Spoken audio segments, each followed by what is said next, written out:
When New York City Mayor Eric Adams said 100,000 migrants would destroy his city, most New Yorkers heard it as a battle cry. It was the first time a Democrat had ever been so bold.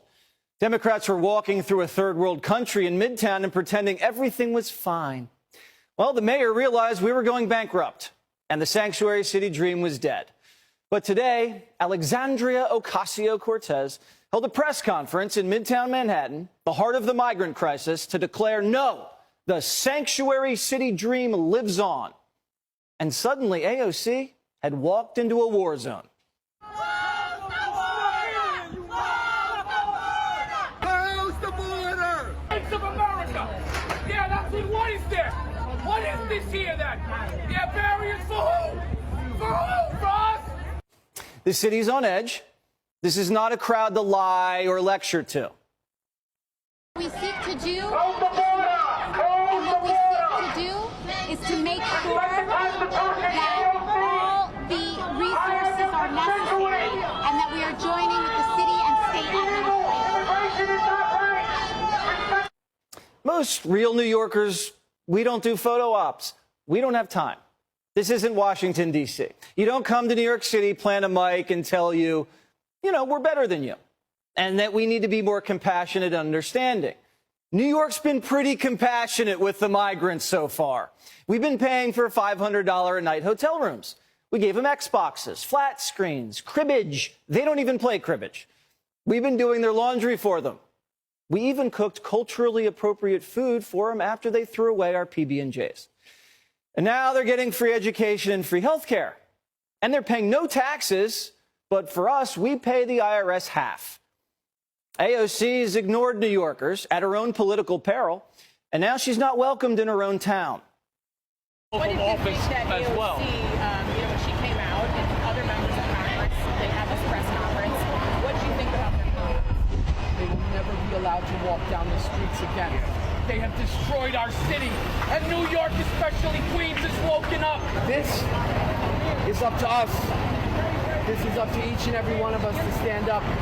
Nobody's coming here for us. Right. We're here for ourselves. If we don't get up and fight for our city, nobody's coming for us. They're coming to destroy it.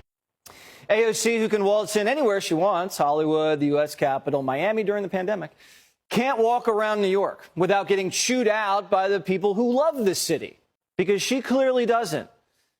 The Congresswoman's been exposed. Primetime was in her district just a while back, and she's just a selfish no-name there. Can you tell me who represents you in Congress? No. Does AOC sound familiar? No. Hello. Never heard of her. Who's AOC? What would you say AOC stands for? What do you think AOC stands for? A shelf? The press may know AOC, but the people don't. The politicians know her, but real New Yorkers don't know who she is, and if they do, they don't like her. This is a microcosm of the Democratic Party's detachment from the streets. Pontificate about the blessings of Bidenomics, but once you walk the sidewalk, step out of your town car, it's not resonating. Jerry Nadler joined AOC in declaring the wonderful virtues of sanctuary cities. An ancient congressman who should know better. Jerry spent his whole life in politics, and somehow he hasn't earned an ounce of New Yorkers' respect. And are propelling us into the future. I'm immensely proud of the countless New Yorkers who have stepped up to welcome the asylum seekers who have come here. City workers and volunteers staffing the... This country's just hungry for politicians who just speak for us, who listen to us, and then deliver. Sure, Mayor Eric Adams made a big speech, but was that to save New York or to save his own hide? Looks like to me he's just begging for a bailout. I respect Eric Adams because of his law enforcement background, but he's also better than Bill de Blasio. But enough with the stunts. You slept on a cot, okay, but Biden made New York into a border state, and you won't even say his name. Eric Adams never once has called on Joe Biden to close the border. Never once. You want the solution, Eric Adams?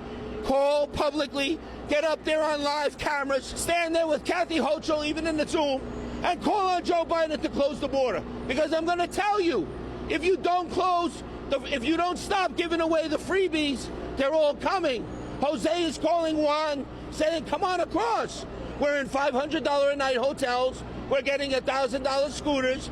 We're getting EBT cards. We're getting clothes. Come. These are the tremors of a new Tea Party. This is exactly the kind of turbulence we saw before the town hall movement.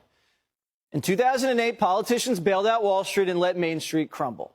They let your friends, families lose their jobs, while they handed out golden parachutes to the billionaires who put us in the mess to begin with. Average Americans were sold out for corporate and political interests, and the effect of that was a reckoning for Democrats. It forced a major swing in power in D.C. But this time, we're not just seeing this anger build up in swing states in the Midwest. We're seeing anger build up in the most liberal factions of America. Cities like New York, they want change, and they've realized the blue ticket's not going to give them that. We could be seeing another major reckoning for the Democratic Party, a turning point in American history.